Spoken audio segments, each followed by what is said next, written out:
Makali ka.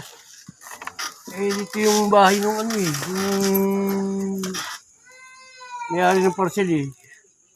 Laki ng bike na ako rito eh. Ano, pasama ako si Alia. Okay.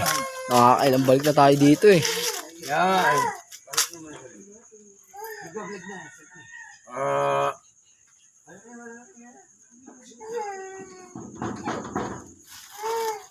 Sino yan? Sir, mang Lito. Sir. Ay, 10 oras ng gabi ah. Sir, pasensya na po, madaling araw Pre, na eh. 10 oras na ng gabi na. Anong oras na yan? Ano ba yan? Sir, yung... Nakaka-istorbo na kayo ah. Sir, pasensya na po. Yung parcel kasi... Pasensya, 10 oras na ng gabi ah. Sir, yung... Ano ba yan? Sir, Alam niyo ba anong oras na? ano na po... Alas 10 po na madaling araw to. Ito mo? Kasi nakilabalik na po ako eh. Kasalanan ko?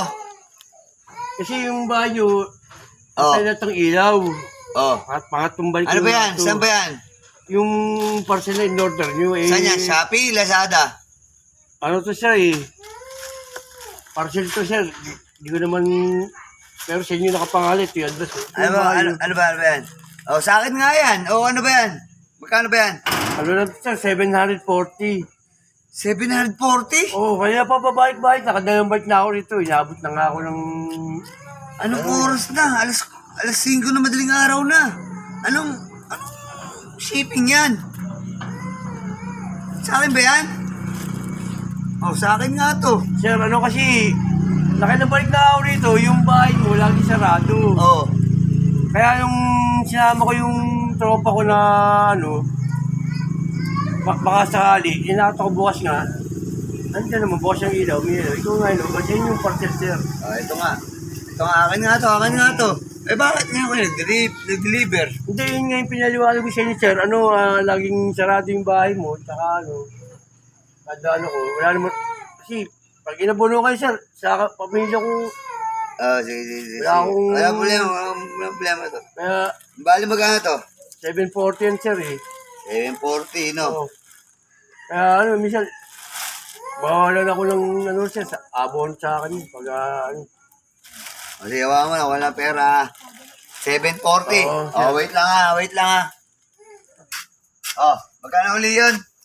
Sir, yung 740 po kasi. 740? Yung parcel. Teka lang ha. Ito yung pera ko. Pero sabi ng asawa ko kasi, pre, 10 oras na kasi ng gabi. Ba't ngayon na nag-ship? Di ba? Tama ba yan? Nakasarapan ang tulog namin yan eh. Tapos ngayon mag-ship. Cancel lang yan. Hindi namin kailangan yan. Sir, huwag naman po kasi. Hindi namin kailangan yan. Kasi kasalanan nyo yan eh. Sir, anong oras na? Ngayon lang dadating? Anong oras na? Alas 4 na madaling araw. Dadating kayo ganyan. Tapos sisindi nyo na ganyan. Kumatok nga kayo, nakalistorbo kayo eh. Di ba? Sir, i-charge po sa akin. Sir, i-charge hindi po ko sa akin. problema yan. Kasalanan nyo yan eh. Hindi na naman, nakailang balik ako sir. Kasi rito Kayo na pa nagdagsa. Alam mo, alas 5 ng hapon. Anong oras na? Alas 5 na, mag-alas 5 na madaling araw na. Tapos isi-shit mo yan. Hindi ko namin kasalanan yan. Ha? Sir, dapat kasi, kapalan yung trabaho nyo. Huwag kayo basta-basta. Tagal nyo na rider niyan. Ilan taon ka na dyan sa trabaho mo? Masyado ko naman sir sa... Hindi, huwag ka magpaliwanag. Ha? Gusto mo itampal ko sa ito? Sir, huwag na po sir. Ha? Gusto mo itampal ko sa ito? Sir, di na... Alis ka o tatampal ko sa ito? Pinasil nyo na eh. Kaya nga, para matapang ka pa eh. Hindi naman siya sinasabi na Ayaw nga na asawa ko tanggapin kasi anong oras na raw nakaka-istorbo kayo.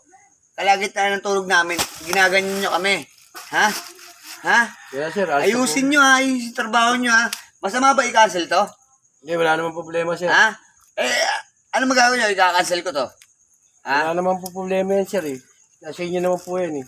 Ba't parang nagre-reklamo ka pa? Hindi naman ako reklamo sir. Malis ka rito. Hindi namin kailangan paliwanag mo. Ayoko nung ganyan dahilan mo ha.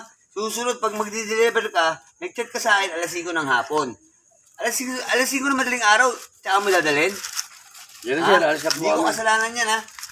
Alas 6 po yan, may paulo. Galit pa oh. Tatandaan nyo yan ha. Yung pag nagpa-deliver, tandaan nyo, lahat kayo mga huwag nyo nang yan, i-book. Tara, pre.